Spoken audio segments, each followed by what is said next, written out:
اللہ رب العزت کا ارشاد ہے وَقُلْ جَاءَ الْحَقُّ وَزَهَقَ الْبَاطِلُ إِنَّ الْبَاطِلَ كَانَ زَهُوقًا۔ اے رسول صلی اللہ علیہ وسلم کہہ دیجئے کہ حق آ گیا اور باطل مٹ گیا، اور باطل تو تھا ہی مٹنے کے لیے۔ حق کیا چیز ہے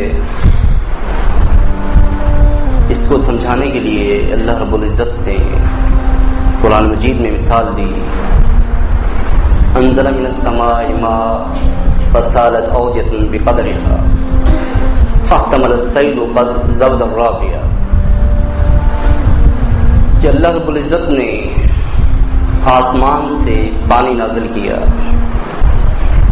وہ پانی زمین پر اترا، اس پانی کی وجہ سے ندی نالے بہنے لگے اپنی گنجائش کے مطابق۔ اس پانی کے بہاؤ نے جھاگ کو اوپر اٹھا لیا۔ دوسری مثال دی اللہ رب العزت نے وَمِمَّا يُوقِدُونَ عَلَيْهِ فِي النَّارِ ابْتِغَاءَ حِلْيَةٍ أَوْ مَتَاعٍ زَبَدٌ مِثْلُهُ۔ دوسرا یہ کہ جو لوگ سونے سے یا کسی اور دھات سے زیور یا کوئی اور سامان تیار کرتے ہیں تو اس کو آگ میں تپاتے ہیں، تو جب اس کو آگ میں تپایا جاتا ہے تو ایک جھاگ اس کے اوپر ہوتی ہے۔ اسی طرح بالکل کذالک یضرب اللہ الحق والباطل، اللہ رب العزت اسی طرح حق اور باطل کو بیان کرتا ہے۔ فَأَمَّا الزَّبَدُ فَيَذْهَبُ جُفَاءً، رہی وہ جھاگ تو چھٹ جاتی ہے۔ وَأَمَّا مَا يَنْفَعُ النَّاسَ فَيَمْكُثُ فِي الْأَرْضِ، اور وہ چیز جو لوگوں کے نفع کی ہوتی ہے وہ زمین پر ٹھہر جاتی ہے، رک جاتی ہے۔ کذالک یضرب اللہ الامثال، اور اللہ رب العزت اسی طرح کی مثالیں بیان کر کے تم کو سمجھاتا ہے۔ اللہ رب العزت نے حق اور باطل کے لیے مثالیں بیان کی۔ یہ حق بالکل ایسے ہی ہے جیسے آسمان سے خالص پانی نازل ہوا، صاف شفاف، لیکن جب وہ پانی زمین پر آیا تو زمین پر جو جھاگ یا خس و خاشاک موجود تھے وہ اس پانی کے اوپر آ گئے۔ پھر جب پانی بہا تو وہ جو خس و خاشاک یا جھاگ تھا وہ چھٹ گیا، پھر وہ جو حق تھا، وہ جو صاف شفاف پانی تھا، وہی زمین پہ آ کے رکا جس سے لوگوں نے فائدہ اٹھایا۔ اور اسی طرح زیور کی مثال دی اللہ رب العزت نے کہ جب کوئی زیور تیار کیا جاتا ہے تو سونے کو یا دھات کو پہلے آگ میں تپایا جاتا ہے، اور اس سے بھی اسی طرح جو کھوٹ ہوتا ہے وہ جھاگ کی صورت میں نکل جاتا ہے، باقی خالص چیز رہ جاتی ہے۔ تو اللہ رب العزت نے فرمایا کہ اللہ رب العزت اسی طرح مثالیں بیان کر کے تمہیں سمجھاتا ہے، تمہاری سمجھ کے لیے ایسی مثالیں بیان کرتا ہے۔ تو یہ مثال ہے حق اور باطل کی کہ جس کے متعلق اللہ رب العزت نے فرمایا کہ حق آ گیا اور باطل چھٹ گیا، باطل دفع ہو گیا، مٹ گیا، اس لیے کہ باطل ہوتا ہی مٹنے کے لیے ہے۔ ظاہری طور پر تو ایسا ہوتا ہے کہ حق چھپ جاتا ہے، باطل اس کے اوپر آ جاتا ہے، لیکن حق کے اندر جو تاثیر ہے وہ یہ ہے کہ وہ باطل کو مٹا دیتا ہے۔ اللہ رب العزت نے فرمایا کہ اللہ حق کے ذریعے باطل پر ضرب لگاتا ہے، فَيَدْبَغُ فَوَّا، کہ اللہ رب العزت جو ہے اس کے لیے ضرب لگا کر اس کو جو ہے اس کا سر پھاڑ دیتا ہے، اس طرح باطل مٹ جاتا ہے۔ تو یہ جو ہے حق ایسی چیز ہے جو باطل کی ضد ہے اور اس کو ختم کرنے کے لیے ہے، لیکن یہ حق غالب کیسے ہوگا؟ اس حق کو کس طرح غالب کیا جائے گا؟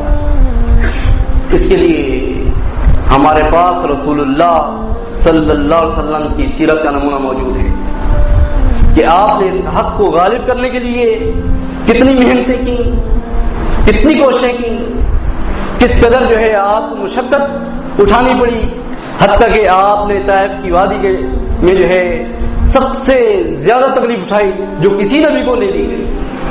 کس لیے؟ اس لیے کہ آپ نے لوگوں کو حق کی دعوت دی، آپ نے حق کو غالب کرنے کی کوشش کی۔ شہر سے نکالے گئے، مکہ سے کس لیے نکالے گئے؟ اس لیے کہ لوگوں کو دعوت دی تاکہ اللہ رب العزت کا جو نازل کردہ دین ہے، جو حق ہے، وہ غالب ہو جائے۔ آپ کیا سمجھتے ہیں کہ حق کیسے غالب ہو جائے گا؟ یہ تو ٹھیک ہے کہ اللہ رب العزت نے حق اتار دیا، لیکن اس کو غالب اللہ رب العزت نے ایمان والوں کے ذریعے کیا۔ یہ ایمان والوں کی آزمائش سمجھ لیں یا پیدائش کا مقصد سمجھ لیں کہ اللہ رب العزت نے ان کو پیدا ہی اس لیے کیا تاکہ وہ اس کے دین کی جو ہے سرفرازی کے لیے کام کریں، اس کے دین کو زمین کے اندر نافذ کریں۔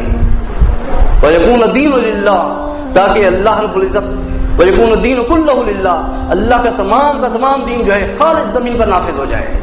اس لیے تمام محنت کی اللہ کے نبی صلی اللہ علیہ وسلم نے، جن کی سیرت ہمارے سامنے موجود ہے۔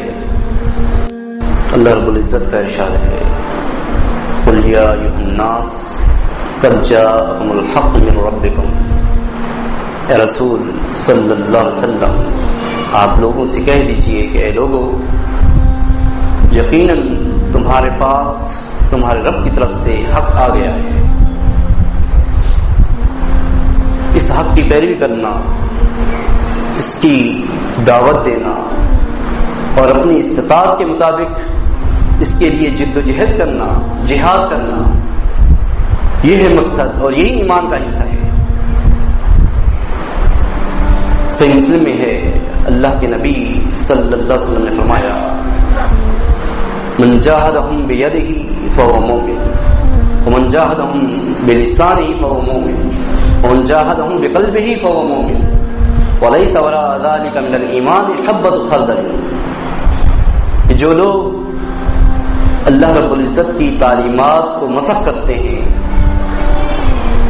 ان لوگوں کے خلاف جو ہاتھ سے جہاد کرے گا وہ بھی مومن، جو زبان سے جہاد کرے گا وہ بھی مومن، اور جو دل سے جہاد کرے گا وہ بھی مومن، اور اس کے بعد تو ذرہ بھر بھی ایمان باقی نہیں رہتا۔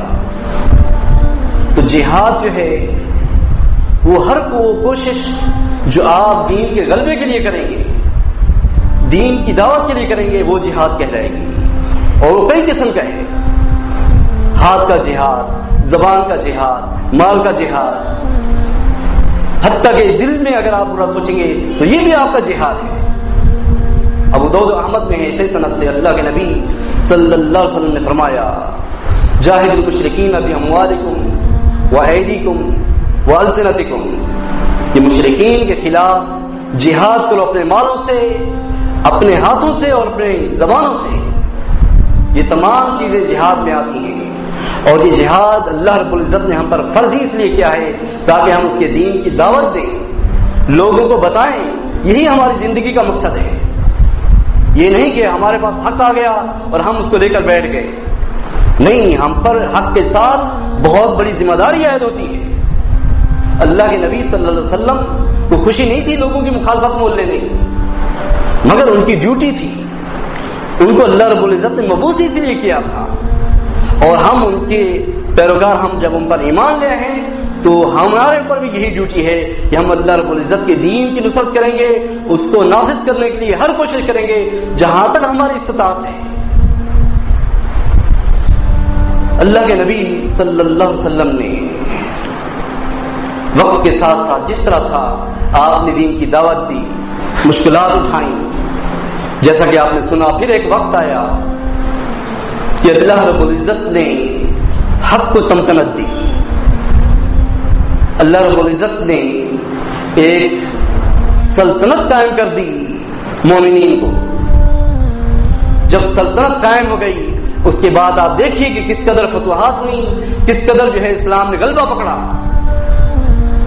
یہ کیسے ہوا؟ یہ چھوٹی سی کوشش سے ہوا، دعوت سے ہوا۔ ایسے نہیں کہ آپ کو جو ہے تیار کر کے دے دیا گیا، ایسا نہیں ہے۔ اس کے لیے بڑی محنتیں اٹھائیں، مشقتیں اٹھائیں ہمارے اسلاف نے، تب جا کے یہ کامیابی ملی کہ جب مومنین کو ایک سلطنت مل گئی تو اس کے بعد جو ہے آپ دیکھیں کہ آدھی دنیا تک جو ہے مسلم حکمرانی کرتے رہے۔ یہ کیسے؟ یہ دین کی دعوت اور جد و جہد سے، جہاد سے ممکن ہوا۔ جہاد چلتا رہا، پھر بالآخر جب تقویت حاصل ہوئی تو تو اللہ کے نبی صلی اللہ علیہ وسلم نے لشکر تیار کر کے جو ہے بھیجنے شروع کیے. صحیح بخاری میں اللہ کے نبی صلی اللہ علیہ وسلم نے بادشاہوں کو خط لکھے کہ وہ اللہ تعالیٰ کے دین کو قبول کر لیں, اللہ تعالیٰ کی وحدانیت پر ایمان لے آئیں. کیسر و کسرا, نجاشی اور ہر جابر بادشاہ کو اللہ کے نبی صلی اللہ علیہ وسلم نے خطوط لکھے. اس کے بعد آپ نے لشکر تیار کروا کر ہر بستی میں بھیجا. صحیح مسلم میں ہے اللہ کے نبی صلی اللہ علیہ وسلم جب بھی کسی لشکر پر جو ہے کسی سپہ سالار کو مقرر کرتے تو اس کو نصیحت کیا کرتے تھے کہ اللہ سے ڈرتے رہنا اور جو لوگ مسلمین تمہارے ساتھ ہیں ان کی خیر خواہی کرتے رہنا, اور جب تم کسی بستی میں جاؤ تو جنگ سے پہلے ان کو دین کی دعوت دینا. اگر اس کو قبول کرتے ہیں تو ان سے کہنا کہ جو مہاجرین کے حقوق ہیں وہی تمہارے حقوق ہیں, جو ان پر فرائض ہیں وہی تم پر فرائض ہیں, اور ان سے کہنا کہ اپنا شہر اپنی بستی چھوڑ دو اور مہاجرین کی بستی میں آ جاؤ. اگر وہ اس چیز کو قبول کرتے ہیں تو ٹھیک ہے, ان سے کہنا کہ پھر تمہیں نہ تو مال غنیمت ملے گا نہ ہی مال فیہ میں سے حصہ ملے گا. اور اگر وہ اس چیز کو قبول نہیں کرتے, اپنی بستی میں رہنا چاہتے ہیں تو اپنی بستی میں رہیں, لیکن ان کی حیثیت جو ہے دیہاتی مسلمین کی طرح ہوگی. پھر اگر وہ اسلام کی دعوت قبول نہیں کرتے تو ان سے جزیہ طلب کرنا. اگر وہ جزیہ دینے پر تیار ہیں تو لڑائی سے اپنا ہاتھ روک لینا, اور دیکھو کہ بچوں کا ضعفاء جو ہے ان کا خیال رکھنا, بچوں کو قتل مت کرنا, اعضاء مت کاٹنا. تو یہ نصیحتیں کر کے اللہ کے نبی صلی اللہ علیہ وسلم لشکر روانہ کیا کرتے تھے. پھر آپ نے فرمایا اگر وہ اس چیز پر بھی راضی نہیں ہوتے تو پھر اللہ کا نام لے کر ان سے جنگ کرنا. کس لیے؟ تاکہ کفر مٹ جائے اور حق غالب ہو جائے. تو یہ جو جانیں نثار کی گئیں اللہ رب العزت کے دین کے لیے کی گئیں, جو حق تھا جو حق اس کے لیے کی گئی, وہی اصل حق جو اللہ تعالیٰ نے نازل کیا صاف شفاف پانی کی صورت میں. لیکن جب وہ زمین پر آیا تو اس کے اندر جو ہے شرک و کفر جو ہے خس و خاشاک اور جھاگ کی صورت میں اس کے اوپر بیٹھ گیا.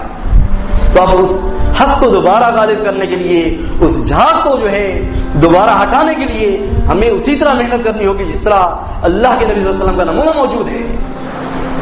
لیکن افسوس کہ ہم اپنا مقصد بھول گئے ہیں. بجائے اس کے کہ ہم لوگوں کو دعوت دیتے, ہم آپس میں جو ہے لگ گئے, سمجھ نہ سکے سازشوں کو. تو یہ حق کس طرح غالب ہوگا؟ کیا ہم جب آپس میں لڑ پڑیں گے یا ہم آپس میں جو ہے ایک دست و گریباں ہو جائیں گے اس وقت حق غالب ہوگا؟ ہرگز نہیں. حق تو اس وقت غالب ہوگا جب ہم ایک قلب ایک جان ہوں گے, جب ہم اپنے مقصد کو سامنے رکھیں گے, جب ہم اپنے لیڈر پر اعتماد کریں گے, اس سے محبت کریں گے, اس وقت حق غالب ہوگا. ہم ایک نہج پر مل کر کام کریں گے جیسا کہ صحابہ کرام نے کیا.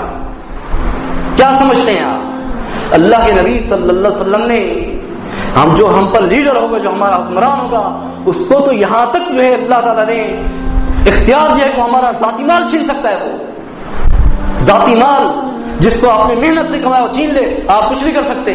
آپ بل اللہ سے حکم جو ہے وہ اس کی صلہ مانگیں گے. کس لیے؟ تاکہ ہم اپنے لیڈر پر اعتماد رکھیں اور ایک ہی نہج پر کام کریں, تب جا کے یہ حق غالب ہوگا. ایسے نہیں. پھر اللہ کے نبی صلی اللہ علیہ وسلم قدردان تھے. ایک واقعہ آپ کو یاد ہوگا صحیح بخاری کے حوالے سے کہ جب اللہ کے نبی صلی اللہ علیہ وسلم ایک لشکر کے ساتھ جا رہے تھے اور راستے میں پانی ختم ہوا تو ایک بڑھیا جس کی پگھالوں سے پانی لیا گیا اور اس سے پانی کم نہیں ہوا تھا بلکہ پانی بڑھ گیا تھا. تو اللہ کے نبی صلی اللہ علیہ وسلم جب بھی لشکر روانہ کرتے تو نصیحت کرتے کہ اس بڑھیا کے گاؤں کو چھوڑ دینا, وہاں حملہ مت کرنا. تو جب ان کے قرب و جوار کی بستی پر حملے ہوتے رہے تو بڑھیا نے اپنی قوم کو مخاطب کر کے کہا کہ تم کیا, میں تو یہ کہتی ہوں کہ یہ قصدن ایسا کرتے ہیں اور اس احسان کی وجہ سے, تو کیا تمہیں کچھ رغبت ہے اسلام سے؟ اس کی قوم نے حامی بھری تو اس طرح جو ہے اس کی قوم ایمان لے آئی. اسی طرح زماد رضی اللہ عنہ جب ایمان لے کے آئے, صحیح مسلم میں ہے, ایک لشکر ان کی بستی سے گزرا. جب وہ گزرا تو اس لشکر کے سپاہ سالار نے پوچھا کہ تمہارے پاس تم نے اس بستی سے کچھ لیا تو نہیں؟ تو ایک شخص نے کہا کہ لوٹا میرے پاس آیا ہے، تو اس نے کہا کہ اس کو واپس کر دو، اس لیے کہ زماد رضی اللہ عنہ کی قوم ہے۔ تو اس طرح جو ہے حکمت کے ساتھ اللہ کے نبی صلی اللہ علیہ وسلم نے دعوت دی۔ کوئی شوق نہیں تھا لڑائی کا، بلکہ آپ نے ان کو ہر وہ موقع دیا۔ انہوں نے ایسا نہیں کیا تھا، مشرکین نے ایسا نہیں کیا۔ جب ان کے پاس طاقت تھی، جب ان کے پاس اختیار تھا، تو انہوں نے اپنا ہر زور لگایا، ہر زیادتی کی ایمان والوں کے خلاف۔ لیکن ایمان والے قدردان ہیں، دین اسلام ان کو اس بات کی اجازت نہیں دیتا۔ دین اسلام میں منافقت نہیں ہے، جاسوسی ضرور ہے مگر منافقت نہیں ہے کہ جس پیالے میں ہم کھائیں اسی میں ہم پیشاب کریں، ایسا نہیں۔ دین اسلام قدردانی کا حکم دیتا ہے ہمیں کہ ہم قدر کریں۔ تو اللہ کے نبی صلی اللہ علیہ وسلم جو ہے ہر موڑ پر انہوں نے حکمت کے ساتھ اور دین کی دعوت دی لوگوں کو، تاکہ اللہ رب العزت کا دین غالب ہو جائے۔ اور حق غالب اسی طرح ہوتا ہے کہ ہم ہر وہ محنت کریں کہ ہم نے اللہ کے دین کو غالب کرنا جہاں تک ہماری استطاعت ہے، تو تب جا کے جو ہے اللہ رب العزت کا دین غالب ہوگا۔ اللہ کے نبی صلی اللہ علیہ وسلم نے جو نمونہ دیا لوگوں کو، ان پر صحابہ کرام نے ایسا عمل کیا کہ آج وہ ہمارے لیے ایک نمونہ ہے اور ہم اس سے نصیحتیں حاصل کرتے ہیں۔ عمر رضی اللہ عنہ نے ایک لشکر روانہ کیا ایک بستی کی طرف۔ یہ دیکھیے اللہ کے نبی صلی اللہ علیہ وسلم کا جو ہے وہ نمونہ اور آپ کی سیرت کہ آپ نے کس قدر صحابہ کرام کی تربیت کی، کس طرح کی طرف روانہ کیا۔ جب وہاں پہنچے تو کسرا کا جو عامل تھا وہ 40,000 تعداد کے ساتھ اپنا لشکر لے کر سامنے آیا۔ اس نے کہا میں تم لوگوں سے بات کرنا چاہتا ہوں، تم میں سے کوئی ایک شخص آئے جس سے میں بات کروں۔ تو مغیرہ رضی اللہ عنہ سامنے آئے، انہوں نے کہا پوچھ جو تجھے پوچھنا ہے۔ درمیان میں ایک ترجمان تھا، اس نے پوچھا تم کون لوگ ہو؟ انہوں نے جواب دیا کہ ہم عرب کے لوگ ہیں، ہم اس حال میں تھے کہ ہم بھوک اور پیاس کی وجہ سے گٹلیاں اور کھالیں چوستے تھے، بالوں کا لباس پہنتے تھے، گمراہ تھے، تاریکیوں میں ڈوبے ہوئے تھے کہ اس حال میں وہ اللہ جس کا ذکر عظمت والا ہے، اس نے ہمیں نبی مبعوث کیا، ہم ہی میں سے۔ اس نبی نے ہمیں بتایا کہ اللہ ایک ہے، اس کے ساتھ کوئی اس کا شریک نہیں۔ اور دیکھو اس نبی نے ہمیں بتایا کہ تم جس بستی میں جاؤ ان کو دین کی دعوت دو، تم اگر اللہ رب العزت کی وحدانیت کو مانتے ہو تو ٹھیک ہے، نہیں مانتے تو جزیہ دو، نہیں دیتے تو پھر جو ہے اس بات کی بھی خوشخبری دی اللہ کے نبی صلی اللہ علیہ وسلم نے کہ ہم میں سے جو بھی شخص مرے گا اس کو جنت میں وہ نعمتیں ملیں گی جو اس نے کبھی دیکھی ہی نہیں، اور ہم میں سے جو زندہ رہا وہ تمہاری گردنوں کا مالک ہوگا۔ تو یہ وہ نمونہ تھا، وہ لشکر تھا جس کو اللہ رب العزت نے فتوحات سے نوازا۔ اصل کیا تھا؟ اصل ایمان تھا دل کے اندر، جس کی بنیاد پر اللہ تعالیٰ کی مدد اترتی ہے۔ ایمان نہ ہو لاکھ کوشش کر لے بندہ تو اس نہج پہ نہیں پہنچ سکتا، اس کامیابی کو نہیں پہنچ سکتا، اس لیے کہ اس کے ساتھ اللہ رب العزت کی مدد نہیں ہوتی۔ تو حق کی پیروی اگر ہم کریں گے تو ہمارے ساتھ اللہ رب العزت کی مدد بھی ہوگی، اور اس کے غلبے کے لیے کام کریں گے تو اس میں ہماری اپنی فلاح ہے، اپنی بھلائی ہے۔ تو ہمیں چاہیے کہ ہم دین کی دعوت دیں لوگوں کو، اور جہاں تک ہماری استطاعت ہو ہم اس دین کے غلبے کے لیے، حق کے غلبے کے لیے کوشش کرتے ہیں۔ اقول قولی ھذا واستغفر اللہ